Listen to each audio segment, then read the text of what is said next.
अस्सलाम वालेकुम। Class 9th के जो चैप्टर हम पढ़ रहे थे अभी वर्क एनर्जी एंड पावर, इसमें हमने वर्क और एनर्जी मुकम्मल तौर पे पढ़ ली। अब इसके बाद जो आखिर पे बचता है दैट इज़ पावर। अब चूंकि पावर को समझने के लिए जब हमने इससे पहले एक क्लास में मैंने आपको बताया था ताकत और तवानाई के दरमियान जो फ़र्क है, ताकत और तवानाई, ठीक है ना। और ताकत को हम कहते हैं पावर और तवानाई को कहते हैं एनर्जी, ठीक है। अब यहाँ पे वो चीज़ हमें समझ में आएगी। देखिए, जब हम एनर्जी की बात करते हैं, energy is ability to do work. Okay, ability to do work. और साथ साथ हमें ये भी पता है कि एनर्जी जितनी वर्क डन होगी उतनी एनर्जी होगी, यानी उतनी एनर्जी उस चीज़ में ट्रांसफॉर्म करनी पड़ेगी हमें। यानी एनर्जी और पावर, एनर्जी और वर्क डन सेम होती है, इनका वैल्यू सेम होता है। और इन दोनों का जो यूनिट है दैट इज जूल, ठीक है, दैट इज जूल। और हमें ये भी पता चला कि 1 joule is equal to 10 raise to power 7 erg. ये हमने पढ़ लिया था। इसके बाद अब इस तवानाई को हम किस रेट पे इस्तेमाल करते हैं, means the rate at which the energy is transformed into a body, यानी rate means energy divided by time, और the work done per unit time.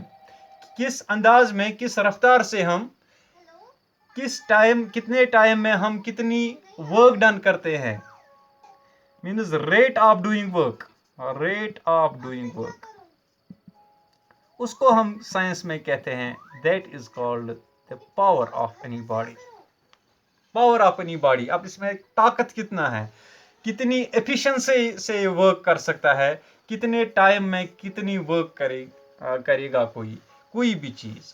अब देखिए, अब जब हम पावर की बात करते हैं तो पावर को हम सिंपली लिख सकते हैं, means power of a body या power possessed by a body that will be equal to work done divided by time.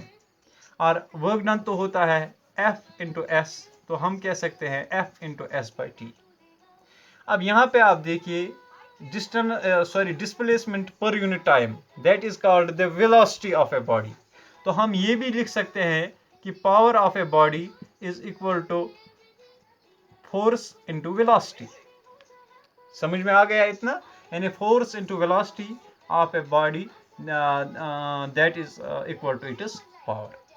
अब पावर के क्या यूनिट्स है, क्योंकि एक साइंटिस्ट के नाम पे, जिसका नाम था जेम्स वैट,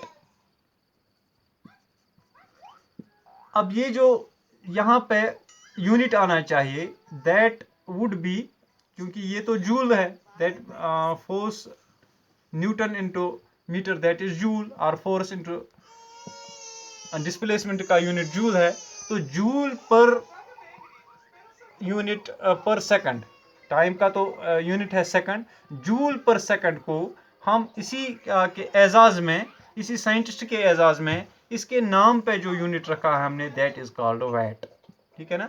तो पावर का जो यूनिट है that should have been joule per second and it is joule per second, that is called watt in SI unit system.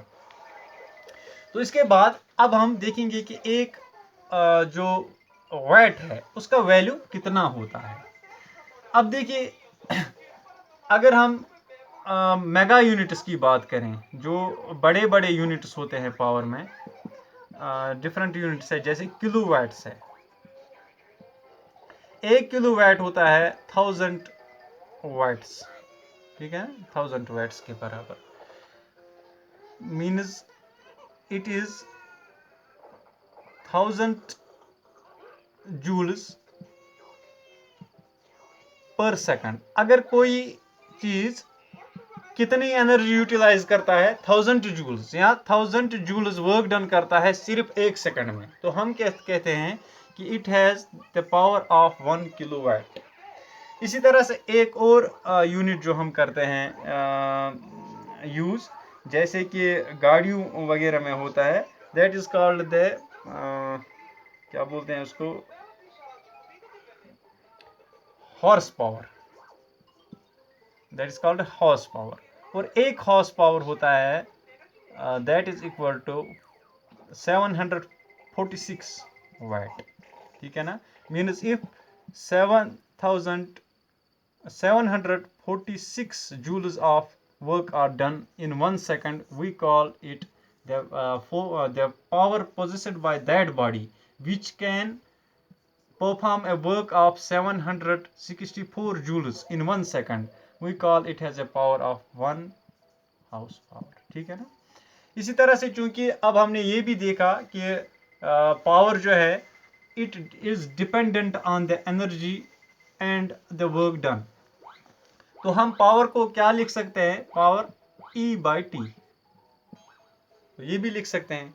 अब इसके कुछ कमर्शियल यूनिट्स जो हम यूज करते हैं, जैसे कि जो हमें माहाना तौर पे बिजली बिल मिलती है, अगर कहीं पे मीटर लगा होगा तो हम वहाँ पे अक्सर कहते हैं कि कितने यूनिट इस्तेमाल हुए हैं इस घराने में या इस दुकान में, या जो भी कस्टमर होगा वहाँ पे, कंज्यूमर जो भी होगा पीडीडी डिपार्टमेंट का, तो हम कहते हैं कि कितने यूनिट इस्तेमाल किए हैं, उसी हिसाब से बिल जनरेट होती है, मंथली बिल जो जनरेट होती है। तो अब हम वहाँ पे कैसे ये मतलब बिल जनरेट करते हैं, वहाँ पे क्या सिस्टम है, तो वहाँ पे किलोवाट के हिसाब से होता है, kilowatt per hour, kilowatt hour sorry kilowatt hour, तो ये यूनिट होता है वहाँ पे as commercial unit, kilowatt hour. इसको हम एक और नाम भी देते हैं, that is called BOTU, BOTU। Actually ये इस बोटू का फुल फॉर्म जो है ना, that is board of trade unit.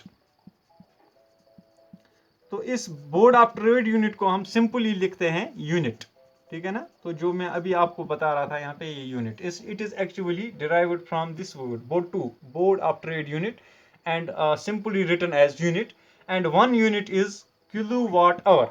तो किलोवाट आवर का वैल्यू क्या हमें आएगा, क्योंकि किलोवाट जो है ना, दे आर 1000 वाट्स, 1000 वाट्स, और आवर का मतलब क्या होता है, that is 60 into 60 seconds into 60, क्योंकि 1 मिनट में 60 सेकेंड्स होते हैं और 1 घंटे में 60 मिनट्स होते हैं, that is equal to 1000 into 6 are 36, और 2 जीरो यहाँ पे आ जाएंगे, तो इसका मतलब है कि 3 6 और इसके बाद 1 2 3, ये 2 जीरो और ये 3 जीरो हो गए, कितने जीरो, 1 2 3 4 5 जीरो एंड देन 36। आप यहाँ ऐसे भी लिख सकते हैं कि 3.6 into 10 raise to power 1 2 3 4 5 6, 10 raise to पावर 6 जूल जब एनर्जी यूज होगी किसी भी जगह पे, तो हम उसको कहते हैं 1 किलोवाट आवर। यानी 1 किलोवाट आवर का मतलब क्या होता है कि जब हम